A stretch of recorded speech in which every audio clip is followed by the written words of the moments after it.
Hi community of awesome, I'm Ava J and this is Bookish Pixie. So as an author and freelance editor, I spend a lot of time thinking about how to make writing feel genuine and authentic. A book that's written well should make you feel as though you're the protagonist, so that you're experiencing and thinking everything the protagonist is experiencing and thinking. Which, when you're writing, is easier said than done. However, there are writing tricks that you can use that can bring your writing closer to that immersive, well-written experience. And two of those tricks relate to what I've come to call filtering. The first person, as far as I know, to coin the term filter phrase is Chuck Palahniuk. Palahniuk wrote this really great article, which I'll link to below, that basically talks about these terms like I saw, I thought, I remembered, I smelled, I heard, I felt, etc. The problem with filter phrases is it adds an extra filter of writer speak between the reader and the writing. Basically, it's a form of telling, and it further distances the reader from the writing. By removing filter phrases, or at least a lot of them, it helps make the writing feel more immediate and real. So, for example, two sentences with filter phrases would be, as I approached, I saw a boy and girl look up from their sandcastles and frown at me.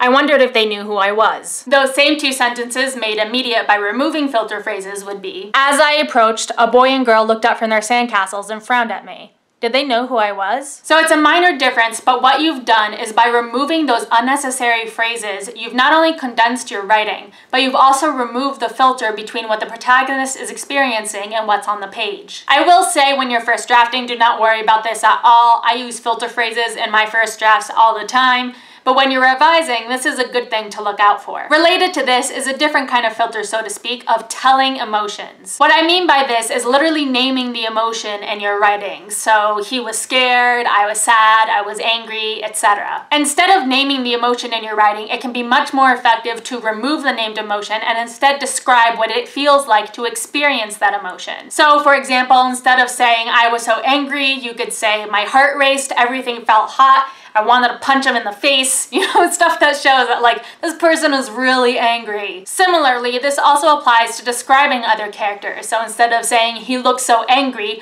you can instead describe what cues your character is using to tell that that character is angry. So he was shaking and his hands were in fists and he was turning red, etc. It seems like a little thing, but just by removing that named emotion and describing it instead, you're making the writing feel more authentic, because instead of telling the readers that a character is angry, you're showing them that anger. A really good resource for that specifically is the Emotion Thesaurus by Angela Ackerman and Becca Puglisi, which I'll link to below. I use the Emotion Thesaurus when I'm revising, and I throw it at my writer friends all the time because it's this really great book that basically details a whole bunch of emotions, and with each emotion it has little descriptors. So how that emotion makes someone feel, how it affects their thoughts, and what it looks like when they're suppressing that emotion. It also just has really great tips throughout, so I definitely recommend it if you are trying to improve how you show emotion in your writing. So that's all I got for today. If you liked what you saw, don't forget to subscribe and comment, and I'll see you guys next week.